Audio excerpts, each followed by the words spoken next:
Love changes everything. Hands and faces. Those are the lyrics of the music that Robert played before the meditation. Love changes everything. And I believe that's the truth.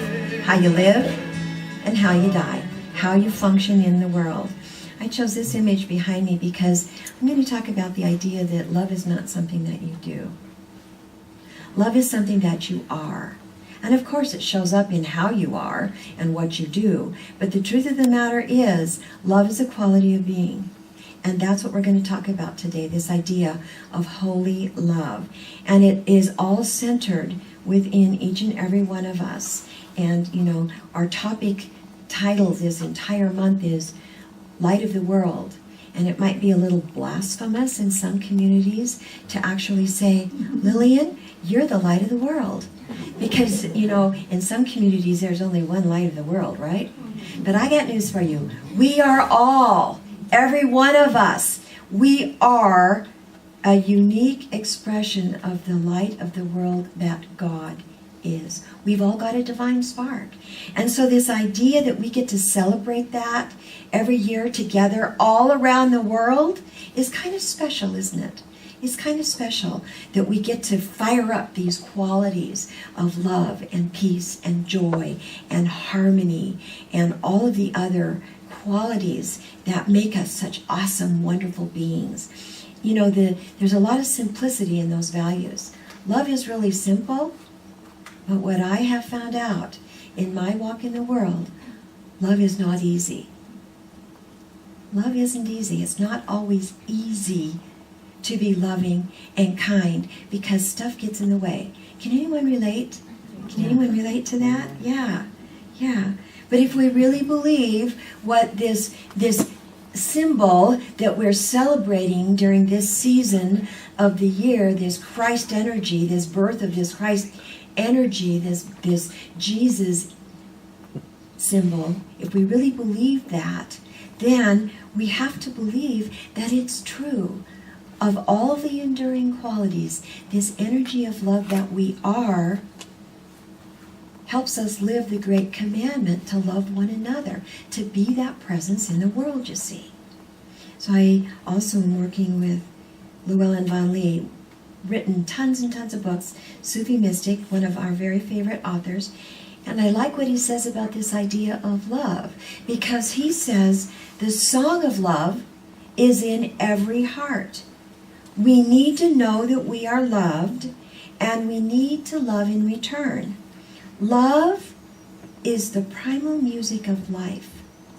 It is the song of creation, and it is the fabric of being human. And I believe that's the truth.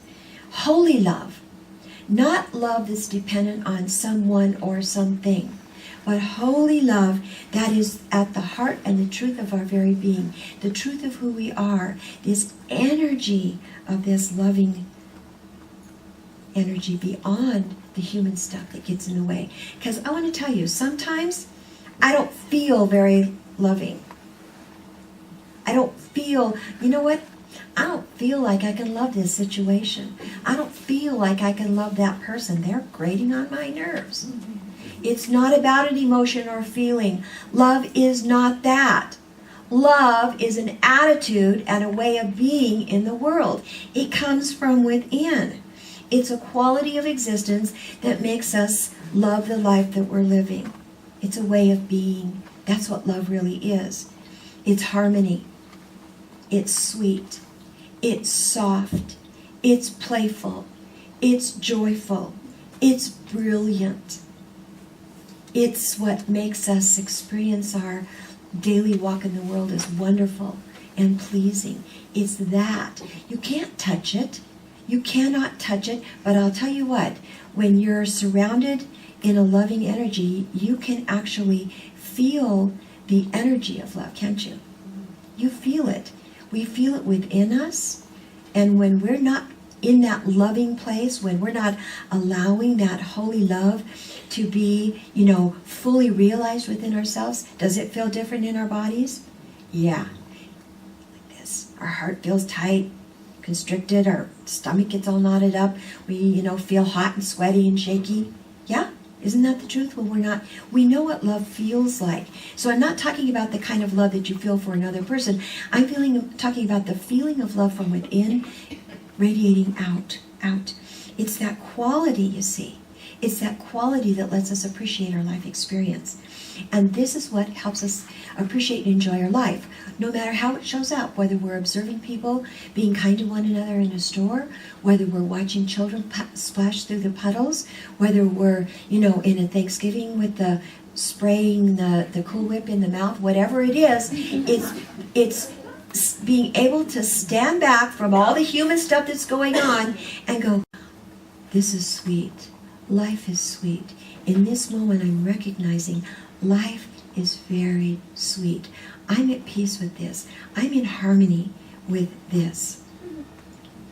And so the invitation during this season and always is to live your own love story. Live your love story. What does it look like for you? What does it look like for you? Loving for no reason. Wow. Loving for no reason. Think about that. Are you capable of loving for no reason? Not another person. Not a box of truffles. Not a grandchild. Not a parent. Not a child. Not a present. Are you capable of actually loving for no reason at all? No one and nothing specific. Just love. Pure love. Pure, radiant love as an inside job. That's a big one, folks. That's a big one, because when we can actually be there, and I got news for you, boy, is it ever a spiritual practice. And I'm certainly not there, because you know what? Stuff gets in the way. It distracts me. It's hard to go on loving when things get tough during trying circumstances, yes?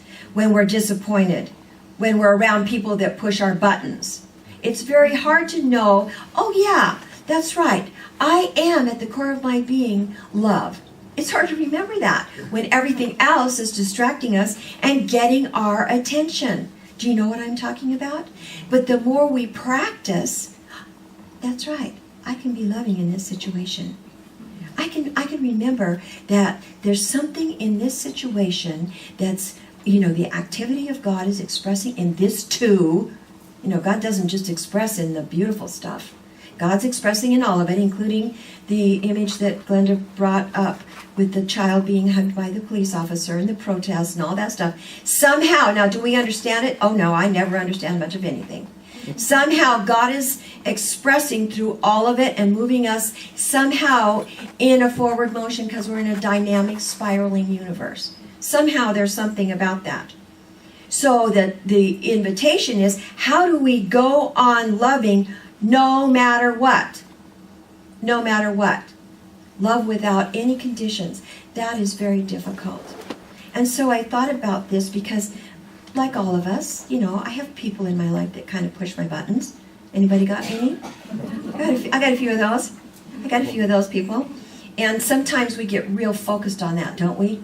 It's like all we can think about is that thing, that person, that whatever that thing is going on, right? And I started thinking about it, and I'm thinking, how can I be in integrity with this?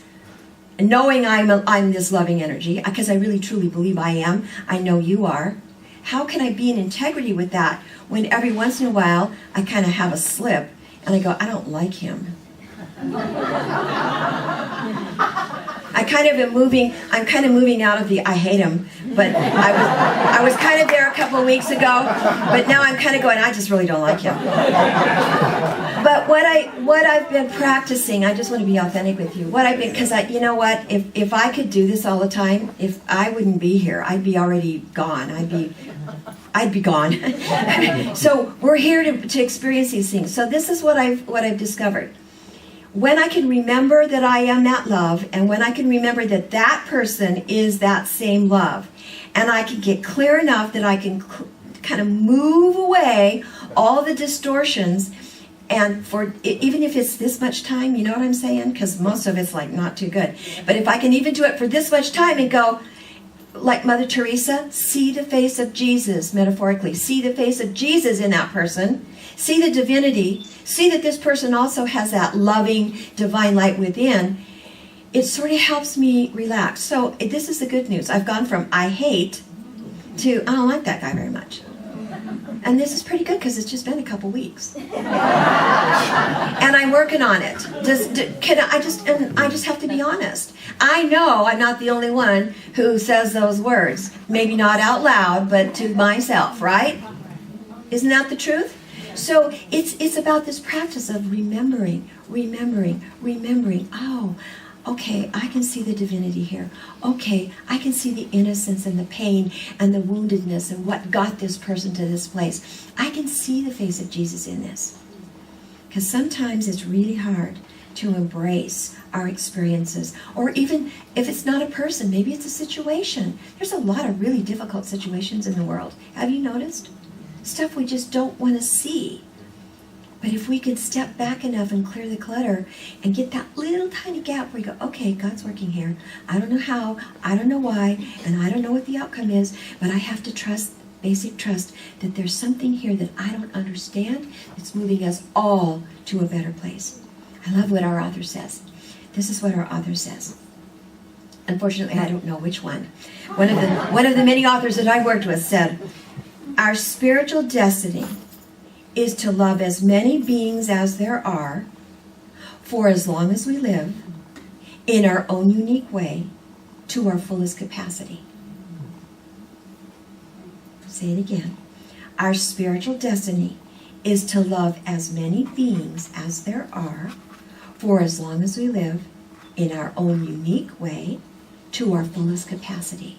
To our fullest capacity. What are the benefits if we can do that? What I know is we start seeing the blessings all around us.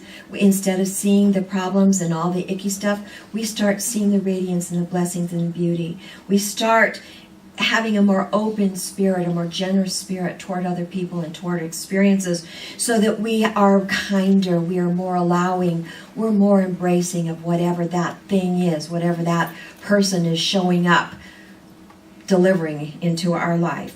We start moving beyond this selfish, it's all about me and my experience, into that greater awareness that lets us know it's not just all about me, it's about all of us. Yeah, you might push my buttons, but you know, dude, you got a real rough road yourself. You got stuff going on, you know, I recognize that. It's that, you see, it's not just about me and how this is affecting me, it's all of us, right? Even that thing. And then it helps me have this capacity to experience joy on your behalf, to be happy in life if your life is happy, when your life is happy. It helps me let go. When I'm loving and I'm remembering to love as many beings for as long as I'm alive, however I can, to the fullest of my capacity, it helps me let go of all this stuff that might be a grievance or a resentment or a block in my awareness. Let it go. So guess what? So that I can move on in peace. And when I'm moving on in peace, guess what? I get to be more loving in my experience. I get to let my light shine. Here's your invitation. Remember the truth. Love, the beingness of love, changes everything. It changes how you live. It changes how your life shows up. Live your love story. Live your life from that place of awareness that you are able and capable and have a commandment to live love to your fullest capacity all the time as a quality of your being. Here's a big one. Go on loving no matter what. Go on loving no matter what. And I like this. This is a Zen saying. And this is what I've been working with. This has been my mantra. This being the case, how shall I proceed? This is how it is. Now what? This is the experience. How am I going to be present and loving with it? Now what? This being the case, how shall I proceed? Remember, you're the light of the world. There's not just one light.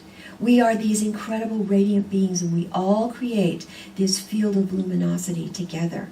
And every single one of us is extremely important as that spark. The great commandment, love one another. Just remember, love does change everything. Thank you for listening.